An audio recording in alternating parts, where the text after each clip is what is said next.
Maliens, mes chers compatriotes,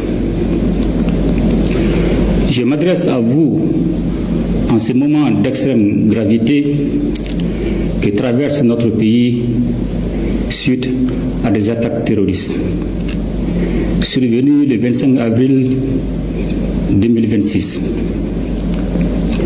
Ces attaques complexes, coordonnées et simultanées, ont visé les localités de Bamako, Kati, Kona, Mopti, Gao et Kidal. Grâce à la promptitude et au professionnalisme des forces armées et de sécurité, un violent coup d'arrêt a été donné aux assaillants, dont l'objectif était d'installer un climat de violence généralisée dans les localités concernées. Grâce au sang-froid des hommes engagés et au maintien de la cohérence de la chaîne de commandement, le plan funeste de l'ennemi a été déjoué avec la neutralisation d'un nombre important d'assaillants. À l'heure où je vous parle, le dispositif est renforcé, la situation est maîtrisée et les opérations de ratissage, de recherche, d'exploitation du renseignement et de sécurisation se poursuivent. Maliennes, Maliens, en ces instants,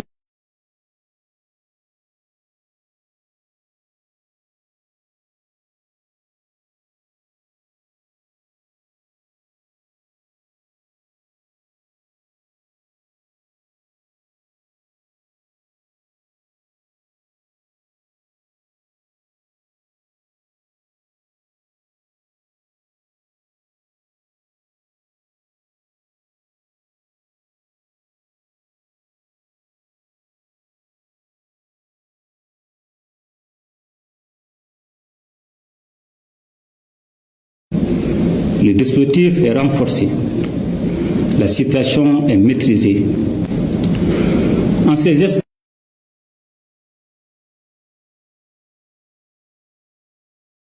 de douleur collective,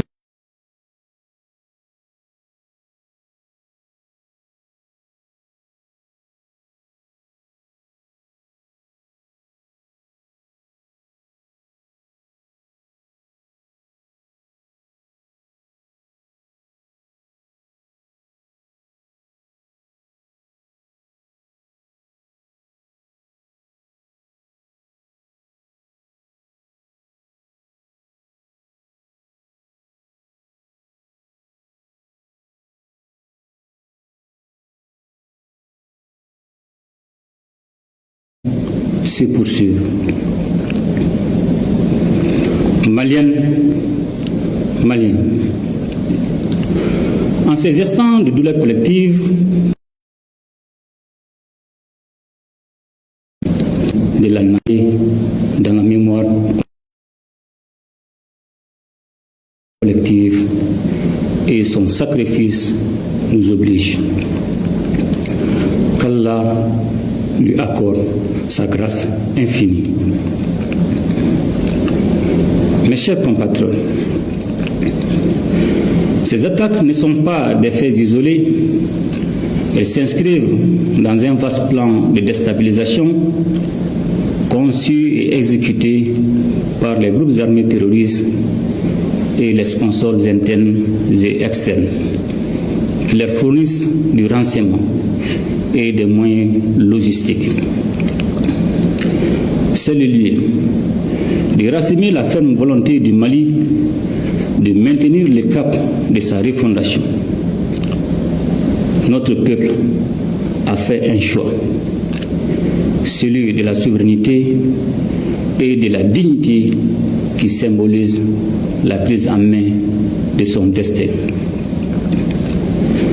Ce choix est l'expression d'une volonté nationale affirmée et assumée. Il a un prix et nous en sommes conscients. Bien que dur par sa nature, ce choix est le seul chemin qui vaille si nous voulons offrir à nos enfants un avenir libre, juste et prospère. Maliennes, Maliens, les épreuves que nous traversons en ces temps difficiles ne sont en réalité que des embûches sur la voie noble qui mène à la prospérité. Nous devons garder à l'esprit que c'est dans l'épreuve qu'une nation doit conforter sa cohésion et son unité.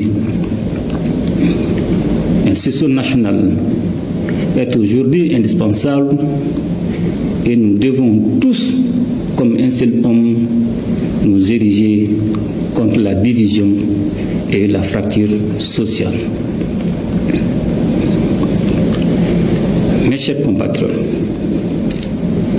c'est plus que jamais le moment de faire confiance à vos forces armées et de sécurité engagées dans une lutte complexe contre le terrorisme. Les opérations se poursuivront jusqu'à la neutralisation complète des groupes impliqués et le rétablissement durable de la sécurité sur l'ensemble du territoire national. Je demande également à chaque citoyen, dans chaque quartier, dans chaque fraction et dans chaque village, de faire preuve de vigilance et de responsabilité, appuyer nos services en transmettant par les canaux officiels toute information utile au renseignement et à la prévention. C'est pourquoi je vous exhorte aussi à ne pas céder aux rumeurs, aux messages d'affolement ni aux manipulations. Par ces temps qui courent, la désinformation peut devenir une arme au service des terroristes. Le Mali a besoin de lucidité et non de panique. Je salue, en cette circonstance, la synergie d'action au sein de la Confédération des États du Sahel, dont la force unifiée œuvre sans relâche à la pacification de notre espace. Je tiens également à reconnaître la qualité de la coopération avec nos partenaires stratégiques, notamment la Fédération de Russie. J'ai instruit le gouvernement de prendre toutes les mesures nécessaires pour renforcer l'assistance aux victimes, soutenir les familles endeuillées et accompagner les blessés. La solidarité nationale ne doit pas être un vain mot, elle doit être un geste, une présence